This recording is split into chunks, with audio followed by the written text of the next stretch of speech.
Bonjour à tous, heureux de vous retrouver pour un nouveau numéro d'Auto Info. Au programme cette semaine, l'essai de la nouvelle génération du Land Rover Range Rover.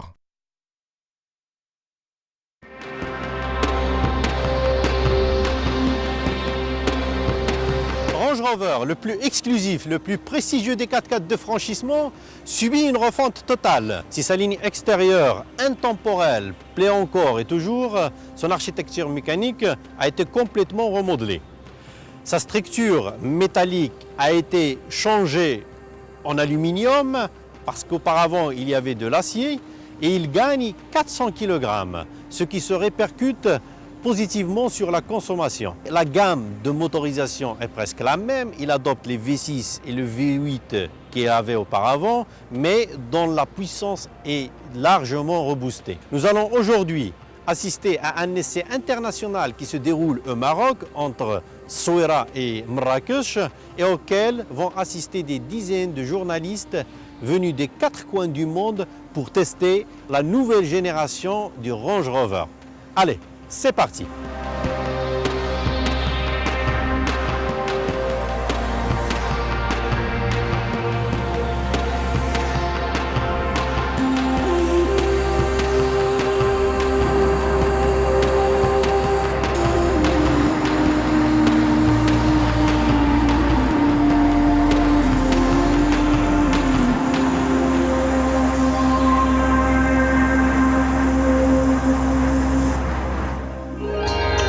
Voilà plus de 40 ans que le Range Rover occupe le statut très flatteur de Rolls-Royce des champs. Et ce n'est pas près de changer avec la 4e génération de cette lignée prestigieuse.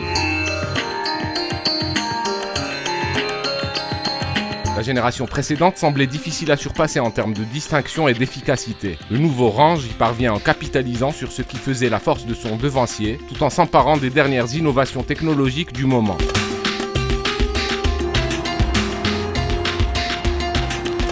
C'est le premier SUV au monde à bénéficier d'une structure monocoque entièrement en aluminium. C'est ce qui lui permet d'afficher sur la balance plusieurs centaines de kilos de moins que la génération précédente. Ce n'est pas suffisant pour descendre sous la barre des 2 tonnes, vu que l'ancienne génération atteignait la bagatelle de 2,7 tonnes dans sa version haute, mais c'est tout de même un progrès spectaculaire. En fait, il s'agit d'un véritable exploit, sachant que cette génération est plus large et plus longue. Notre modèle d'essai abrite un turbo-diesel V8 qui développe 339 chevaux. Celui-ci est accouplé à une boîte de vitesse automatique à 8 rapports. C'est une nouvelle boîte chez Land Rover. Celle-ci peut être pilotée soit à partir de palettes situées derrière le volant, sinon on peut le faire à partir d'un sélecteur de vitesse logé sur la console centrale. Sous le capot de la 3e génération, ce TDV8 délivrait 313 chevaux. Fort de 26 chevaux supplémentaires et d'un couple de 700 Nm qui, s'il ne progresse pas, n'en demeure pas moins camionnesque, le V8 4 litres 4 turbo diesel donne un coup de fouet aux performances, d'autant qu'il doit composer avec un poids moindre. La vitesse maxi atteint désormais les 218 km/h, ce qui représente un gain de 8 km/h. Le 0 à 100 km/h, quant à lui, est expédié près d'une seconde plus tôt. Il chute de 7 secondes 8 à 6 secondes 9.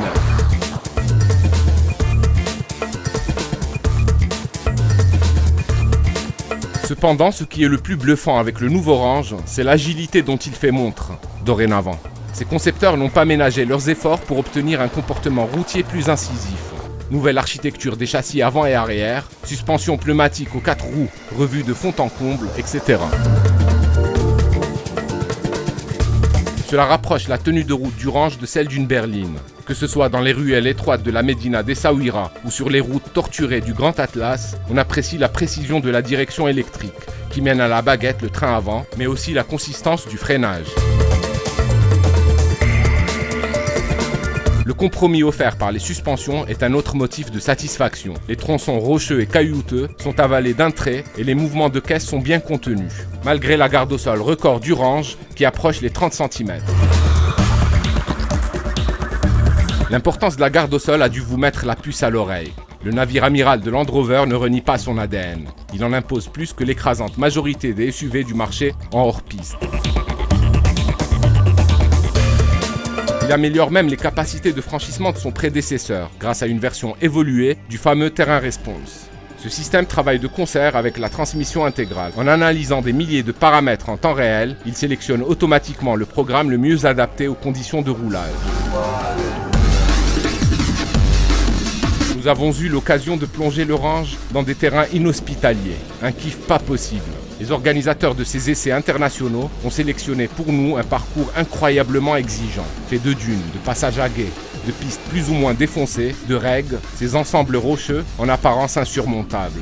Nous avons eu l'opportunité de conduire des 4x4 dans les 4 coins de la planète, mais jamais nous n'avions eu à affronter des conditions de franchissement aussi extrêmes.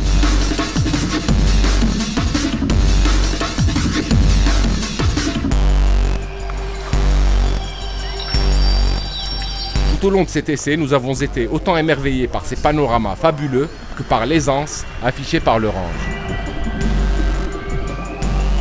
C'est bien simple, notre véhicule d'essai n'a pas tiré la langue une seule fois, serein de bout en bout, peinard. En fait, il suffit de choisir le bon mode sur le terrain response ou de laisser faire l'électronique. Ce système permet en effet d'adapter automatiquement au terrain pratiqué différents paramètres du véhicule comme la hauteur de caisse, les lois d'amortissement, la réponse de la pédale de frein et de sa voisine de droite ou encore la cartographie du moteur.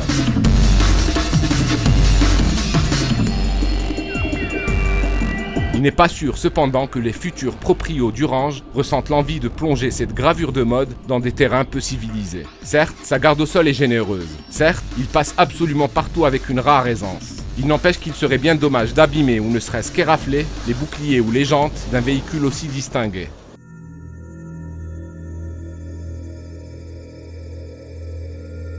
Esthétiquement, l'Orange présente une ligne à l'élégance folle. Si son allure générale est immédiatement identifiable, nombreux sont les éléments de carrosserie inédits. Les modifications les plus flagrantes se situent au niveau de la face avant, plus fine et sportive qu'auparavant, et qui en fait une sorte d'Evoque XXL. À bord, le charme opère immédiatement. La planche de bord est plus moderne et moins massive que celle de la génération précédente. L'habitacle du Range Rover est un écran raffiné qui offre toutes les commodités nécessaires aux conducteurs et aux passagers. Les matériaux de très bonne facture associés à un agencement millimétrique font vraiment un bon ménage ici. Observez comment le tableau de bord met en scène des ouïes d'aération et des boutons pour régler la clim parfaitement ergonomiques. Dès qu'on appuie sur le bouton Start, le sélecteur de vitesse sort de son logement pour permettre au conducteur de sélectionner la vitesse nécessaire pour le départ. Land Rover a réalisé un véritable tour de force en parvenant à rendre encore plus exclusif un habitacle qui ne craignait déjà aucun autre véhicule sur ce volet. Le raffinement So British a été poussé à son paroxysme. Noblesse des matériaux, précision des ajustages, dotation en équipement pharaonienne, espace à vivre gargantuesque, etc. En parlant d'espace, les passagers arrière bénéficient de près de 12 cm de place supplémentaire pour leurs jambes, tandis que le coffre gagne 15 décimètres cubes pour en afficher 550.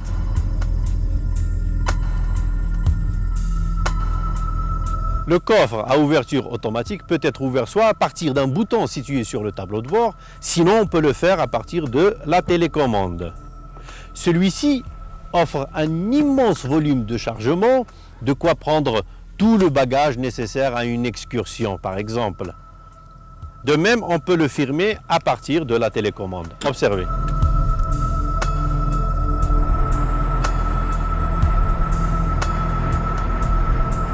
Le nouveau Range sera disponible à la vente sur notre marché à partir de décembre 2012. Notez, cela dit, que le carnet de commandes est d'ores et déjà ouvert.